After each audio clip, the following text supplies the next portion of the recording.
السلام عليكم، يا رب تكونوا بخير وانتوا تتفرجوا عليا. النهارده هنعمل مع بعض كيك مش هياخد مننا 5 دقايق، سهل جدا. هنعمل كيكه بموزه واحده وكمان بدون زبده ولا زيت، صحيه وطعمها حلو جدا.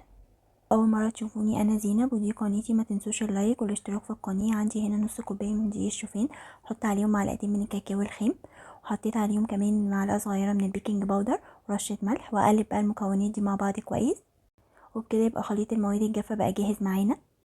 وهبدأ بقى احضر المواد السائلة. عندي هنا موزة، طبعا يفضل تكون مستوية، كل ما تبقى الموزة مستوية كل ما تبقى طعم الكيكة هنا احلى.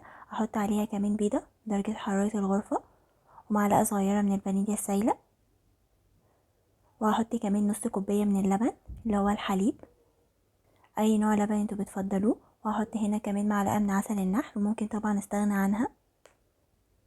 وهقلب بقى المكونات دي مع بعض كويس، يا اما بالشوكه يا اما بالهاند بلندر. انا هنا خدتهم وعملتهم بالهاند بلندر.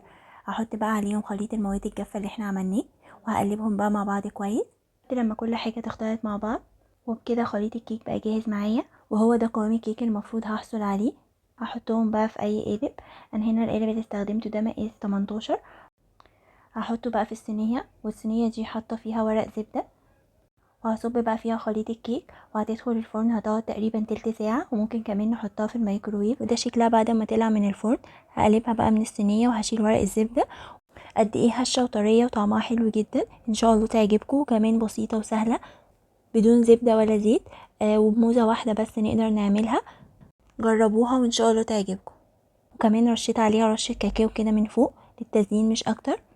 ولو عجبكم الفيديو ما تنسوش اللايك والاشتراك في القناة وتفعيل زر الجرس عشان يوصلكوا كل الفيديوهات الجديدة اللي بنزلها اول باول.